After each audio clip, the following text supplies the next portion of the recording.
Sir, આપનું નામ? મારું નામ જીમિલ પરીખ છે.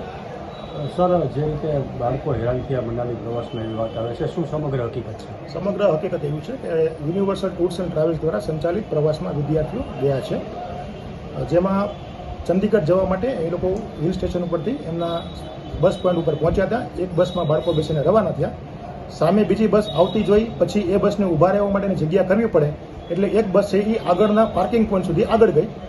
બસ જ્યારે ટર્ન લેવા ગઈ છે ત્યારે ત્યાં ટ્રાફિકના કારણે પોલીસે રોકતા 20 મિનિટ જેવી એને ત્યાં પિકઅપ પોઈન્ટ સુધી પહોંચતા વાર લાગી. હિલ સ્ટેશન છે એટલે આપ જાણો કે વરસાદ ગમે ત્યારે આવી શકે. ટૂર્સ એન્ડ ટ્રાવેલ્સ દ્વારા વિદ્યાર્થીઓને પણ રેનકોટ, છત્રી વગેરે સાથે રાખવાની સ્પષ્ટ સૂચના હતી, બરાબર. તેમ છતાં કોઈ કારણસર બાળકોએ એનો ઉપયોગ ન કર્યો હોય એને એ તાત્કાલિકમાં ત્યાં પલળી ગયા.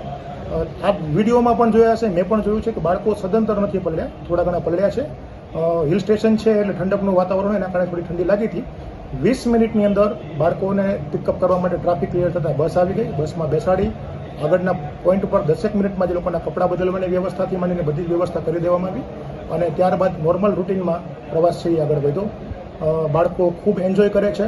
અત્યારે કોઈ જ ને ગઈકાલની ઘટના એટલે કે 12 વાગ્યા પછી કોઈ જ જાતની તકલીફ નથી. બધા સ્વસ્થ છે, બધાના વાલીઓ જોડે સંપર્કમાં છે.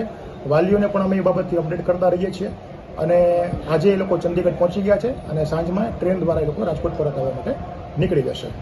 મુશ્કેલી છે એના માટે એજન્સી સામે કોઈ પગલાં લેવા? આમ જોવા જઈએ તો આ એજન્સી દ્વારા સર્જિત પ્રશ્ન નથી, કારણ કે બસ ટર્ન લઈને પાછી આવી રહી છે અને ટ્રાફિકના કારણે 5 મિનિટ કે 10 મિનિટ ત્યાં બસ ખોટી થઈ છે, એના કારણે એમને લેટ આવવાનું થયું છે, એટલે આ પ્રશ્ન ઉત્પન્ન થયો છે.